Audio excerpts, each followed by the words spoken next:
ಬಸ್ಗಳಿಗೆ BMTC coke ನೀಡಿದೆ. ಇನ್ಮುಂದೆ ಏರ್ಪೋರ್ಟ್ಗೆ ಹೋಗಲು ಓಲ್ವೋ ಬಸ್ಗಳು ಸಿಗೋದಿಲ್ಲ. ಓಲ್ವೋ ಬಸ್ ಬದಲು ಎಲೆಕ್ಟ್ರಿಕ್ ಬಸ್ಗಳನ್ನು ಇಳಿಸಲು ಬಿಎಂಟಿಸಿ ಸಿದ್ಧತೆ ಮಾಡಿಕೊಂಡಿದೆ.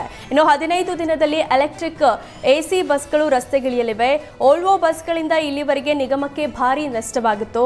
ಹೀಗಾಗಿ ಎಲೆಕ್ಟ್ರಿಕ್ ಬಸ್ಗಳಿಗೆ ಬಿಎಂಟಿಸಿ ಮಣೆ ಹಾಕಿದೆ.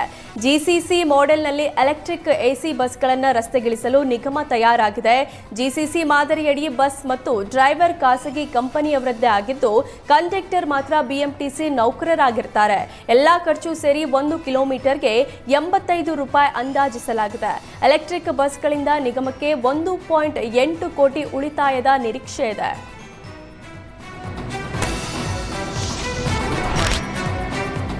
ಬೆಂಗಳೂರಿನಲ್ಲಿ ಸಿಸಿಬಿ ಪೊಲೀಸರು ಭರ್ಜರಿ ಕಾರ್ಯಾಚರಣೆ ನಡೆಸಿದ್ದಾರೆ. ಇಂಟರ್ನ್ಯಾಷನಲ್ ಡ್ರಗ್ ಡೀಲರ್ನನ್ನ ಬಂಧಿಸಲಾಗಿದೆ.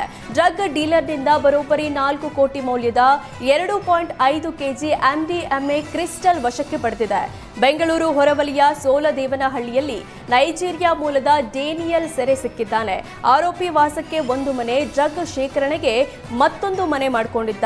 ಬಿಸಿನೆಸ್ ವೀಸಾದಡಿ ಬೆಂಗಳೂರಿಗೆ ಬಂದಿದ್ದ ಡೇನಿಯಲ್ ನೈಜೀರಿಯಾದಿಂದ ಕೆಜಿಗಟ್ಟಲೆ ಡ್ರಗ್ ತಂದು ಬೆಂಗಳೂರಿನಲ್ಲಿ ಡೀಲರ್ಗಳಿಗೆ ಮಾರಾಟ ಮಾಡುತ್ತಿದ್ದ.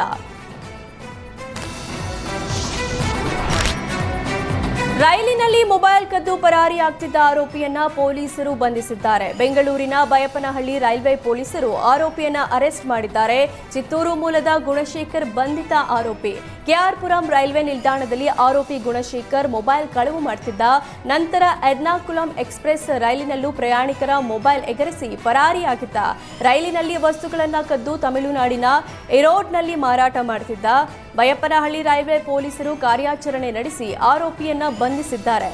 ಬಂಧಿತನಿಂದ 5.9 ಲಕ್ಷ ಮೌಲ್ಯದ 5 ಲ್ಯಾಪ್ಟಾಪ್, 9 ಮೊಬೈಲ್ ಫೋನ್ ವಶಕ್ಕೆ ಪಡೆದಿದ್ದಾರೆ. ಕುಶಾಲನಗರ ತಾಲೂಕಿನ ಹುದುಗೂರಿನಲ್ಲಿ 100ಕ್ಕೂ ಹೆಚ್ಚು ಹಂದಿಗಳು ಮೃತಪಟ್ಟಿವೆ. 2 ರೈತರ 100ಕ್ಕೂ ಹೆಚ್ಚು ಹಂದಿಗಳು ಏಕಾಏಕಿ ಅಸುನೀಗಿವೆ. ಆಫ್ರಿಕನ್ ಫೈನ್ ಫೀವರ್ ಸೋಂಕಿನಿಂದ ಹಂದಿಗಳು ಮೃತಪಟ್ಟಿವೆಯಾ ಎಂಬ ಅನುಮಾನ ಮೂಡಿದೆ. ರೈತ ಸಚನ್ ಕಿಶೋರ್ ಹಾಗೂ ನಾನಯ್ಯಗೆ ಸೇರಿದ ಹಂದಿಗಳು ಮೃತಪಟ್ಟಿವೆ. 100ಕ್ಕೂ ಹೆಚ್ಚು ಹಂದಿಗಳ ಸಾವಿನಿಂದ ಲಕ್ಷ ಲಾಸ್ ಆಗಿದೆ. ತಲಾ 200 ಕೆಜಿ ತೂಗುವ ಹಲವು ಹಂದಿಗಳ ಮೃತಪಟ್ಟಿವೆ. 100 ಹಂದಿಗಳಿಂದ ಬರೋಬ್ಬರಿ 25ರಿಂದ 30 ಲಕ್ಷ ಕಳೆದುಕೊಂಡು ರೈತರು ಕಂಗಾಲಾಗಿದ್ದಾರೆ.